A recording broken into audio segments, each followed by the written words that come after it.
Alright, my YouTube family, welcome back to the Gaming Brigade, and the first thing I need to say as we start this video off is I do apologize for today's double upload, but I made a mistake earlier, so I had to pull that video, and I'm bringing you an updated version right now. Now, as most of you know, yesterday marked the start of Season 1, and unfortunately it began with a lot of criticism in the community, and not only that, there were some server issues as well. Now, thankfully, we have heard from the game's director, and we're going to go over the statement he passed along in today's video. As always, we're going to jump right into the details, and if you happen to enjoy this, do me a favor really quick and hit that like button. It truly helps the channel out. And if you'd like to stay up to speed on all things The First Descendant, feel free to hit that subscribe or join button as well. So starting at the top, you can see the director said the following. First, I would like to apologize for everyone who had inconvenience since Season 1 update. Everyone's support is incredibly appreciated, and our dev team is currently doing our greatest effort to resolve the current issue. Throughout the dev note, we would like to share with you some countermeasures regarding the invasion dungeon and Hailey's farming difficulty issue. Now, as always, my friends, please let me know in the comment section what has your experience been like with Season 1 so far. For me, I tried to play last night, couldn't log in, so I got that going for me. So hopefully I will be able to play today. Now, we have an overall summary of what we're going to be talking about, and you can see it reads as follows. First of all, there's going to be a modification in Invasion Dungeon and Inversion Reinforcement. They're going to reduce the difficulty of puzzle mechanics, buff Inversion Reinforcement, and delete penalty in the next week's 1.1.1 update. They are improving the Hailey farming process, increase Hailey's equipment material drop in this week's 1.1.0b hotfix. They're going to improve the development process, FGT and prior feedback in consideration. Finally, at the bottom, improved community communication. We will fully listen and reflect everyone's opinion, and we'll try our best to make better improvements. Now, one thing I think we can all agree on is that the game has done a very good job with communicating with the player base, and one thing you've heard me say multiple times in multiple videos is that I'm giving this game until the end of Season 2 to really make my determination on if this is a game I want to play long term. And the reason I've said that over and over is because I am expecting things like this to happen with the first season, right? We know it's going to take place. I'm ready for them to make adjustments, ideally listen to the player feedback. Let me know your thoughts, my friends. And with that being said, let's talk about some of the changes we are going to see very soon. For Invasion Dungeons, to provide faster and better experience, we will lower the difficulty of the puzzle mechanics and will modify the monster spawning. For Order of Truth, to make it easier to remember, the pattern will be simplified and arcade pillars without patterns will be deleted.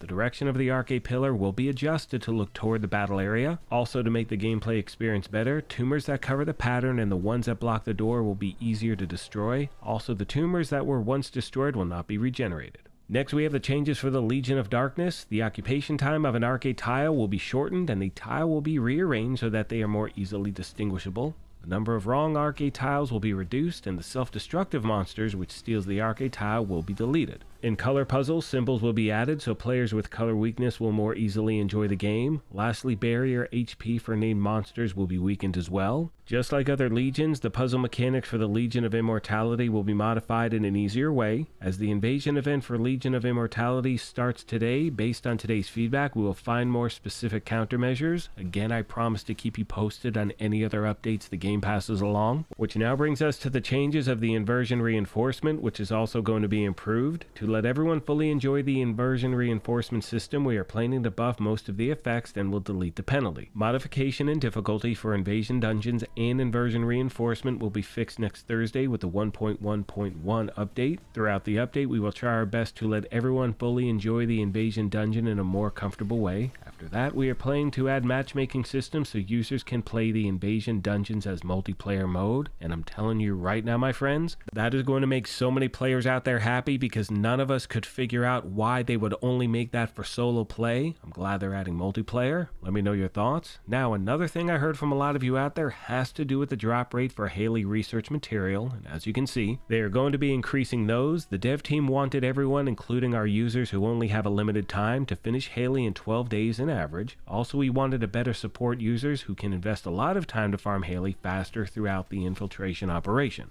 However, to accommodate the opinion that Hailey's farming takes too long, we are planning to increase the drop rate for Hailey's research material about 2 times faster. Finally, at the very bottom of the page, they state the drop rate for Hailey's research material will be updated this Saturday on hotfix 1.1.0b. Promise to bring you that update once we have it. Furthermore, we will improve our development process to meet the expectations of our players in future updates. We're considering having FGT focus group testing after development is completed, or inviting players to gather feedback before the update is released and incorporating that feedback into the final release. He finishes off by saying, our dev team has been listening to various opinions about the first major update from the community. We will continue to respond quickly to issues, communicate improvement directions transparently, and do our best to ensure that Descendants can enjoy the first Descendant for a long time. Now, as I said a moment ago, I will continue to bring you these updates and let you know any new information the game passes along. Now, at this point, what I'd like to do is switch gears and talk about my own personal feelings on this game so far. Now, since day one, I've been very vocal about the fact that I do not get to play this game 5 or 6 hours a day like many of you out there. I have an hour here, an hour there, in between work and family and all that stuff to play this thing. So for someone like myself, I'll never really run out of things to do. However, we also know there's a large portion of the community that has more free time, which means they are able to consume this content much faster, which puts the game in a very tough position. You know, how do you please the casual player and the hardcore player? And the bottom line is you have to find somewhere in the middle. Now, we all know that when you try to please everyone, you wind up pleasing no one, and we don't want to see that take place. You know, this is where the game is going to have its growing pains. We've talked about that in multiple videos. We know that there are going to be a lot of bumps in the road, and like I said before, I'm more than willing to give this game another 6 months to truly get its feet off the ground. We are going to see what happens, but for me, it's a free-to-play fun game. I jump in here and there. I always find something to do. I'm thoroughly enjoying my gameplay.